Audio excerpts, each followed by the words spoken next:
নমস্কার, আমি মিঠু মুখার্জি বলছি ফেসবুক লাইভে। আমার মা একটা কথা বলতেন যে অভদ্র বর্ষাকাল, হরিণ চাটে বাঘের গাল। এখন বাংলার রাজনৈতিক ব্যক্তিত্বের যারা আছেন তাদের দশা ঠিক সেই রকম হয়েছে। রাজনীতি, বাংলার রাজনীতি একেবারে ঘেঁটে হয়ে গেছে। বাংলায় আমাদের এই রাজনীতি এমন একটা জায়গায় গেছে, বাজারে চলছে কথাটা ঋতব্রতর রক্ষা কবচ। আমরা শুনেছি পুরাণে মহাদেব শিব এই রক্ষা কবচ অনেক তপস্যা সাধনার পরে দিতেন মুনি ঋষিদের, কিন্তু সেই রক্ষা কবচ তৃণমূল থেকে বিতাড়িত, তার পূর্বে সিপিআইএম থেকে বিতাড়িত এই ঋতব্রত মহাদেবের কাছ থেকে হ্যাক করে নিয়েছে। এখন উনিই রক্ষা কবচ হয়ে গেছেন। ওনার কাছে গেলেই আপনি রক্ষা পেয়ে যাবেন। চুরি করুন, বাটপাড়ি করুন, রাহাজানি করুন, দুর্নীতি করুন, মাফ হয়ে যাবে। হাইকোর্ট, সুপ্রিম কোর্ট কোনো দরকার নেই, ঋতব্রতই শেষ কথা। খুব সুন্দর আজকের এই দুর্দিনের বাজারে ঋতব্রত খুব সুন্দর একটা কায়দায় ক্ষমতাটাকে হ্যাক করে নিয়েছে। সবাই কিন্তু এখন ঋতব্রত মধ্যাকর্ষণের মতন দৌড়চ্ছে। ঋতব্রতর আশীর্বাদ পেলেই তার 7 খুন মাপ, সব ল্যাঠা চুকে যাচ্ছে। একের পর এক ঋতব্রত দল ভারী হয়ে যাচ্ছে। শেষে কিনা মদন মিত্র ওই রক্ষা কবচের জন্য ঋতব্রতর আশ্রয় নিয়েছে। তাই এখানে আমার একটা কথা বলার আছে।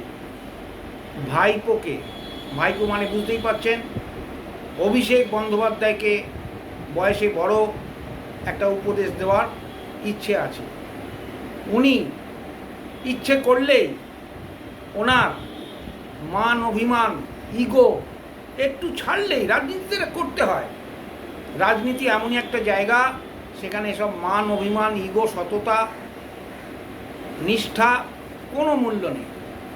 উনি গিয়ে ঋতব্রতর কাছে সরাসরি যোগাযোগ করলেই রক্ষা কবচ পেয়ে যাবেন।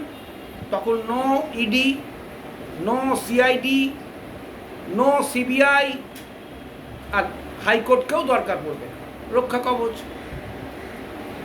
সম্প্রতি শুনলাম বেহালার তারক সিং, তিনিও রক্ষা কবচ নিয়ে নিয়েছেন। তার বিরুদ্ধে 11টা না 13টা এফআইআর আছে। পুলিশ কোনো কাজ করছে না, নিষ্ক্রিয় পুলিশ। কেননা তারক সিং রক্ষা কবচ নিয়ে নিয়েছে। উনি এখন মহাদেব, পশ্চিমবাংলার মহাদেবকে ঋতব্রত। খুবই ভালো, কিন্তু এখানে একটা বলার আছে আমার। অভিষেক বন্দ্যোপাধ্যায়কে আমি তো উপদেশ দিয়ে খালাস, কিন্তু অভিষেক বন্দ্যোপাধ্যায় জানেন, হয়তো বা জানেন না, কিন্তু ওর পিসিমণি জানেন যে শুভেন্দুবাবু হাজার চেষ্টা করলেও, ইভেন ভারতের স্বরাষ্ট্রমন্ত্রী হাজার চেষ্টা করলেও ওনাদের ব্যানার্জি পরিবারের কেশাগ্র স্পর্শ করতে পারবেন না। তার কার রক্ষা কবচ সেখানে আছে সেটা কিন্তু আমরা জানি না, সেটা হয়তো সময় বলবে। সেই জন্যই অভিষেক বন্দ্যোপাধ্যায় এতটাই কনফিডেন্ট যে আমাকে 1000বার ডাকুক, 1000বার জিজ্ঞাসা করুক, আমাকে আমার ভয়েস টেস্ট করুক, আলটিমেট কিচ্ছু হবে না, এটা উনি জানেন। সেই জন্যই উনি নীরব। আর এই যদি চলতে থাকে, তারক সিং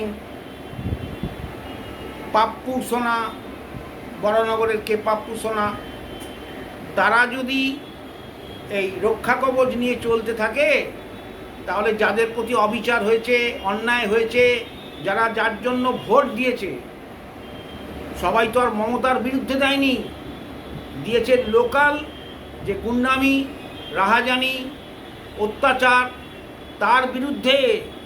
কিন্তু তারা যদি তেলে জলে মিশে যায়, তাহলে জনগণ কি করবে, মানুষ কি করবে?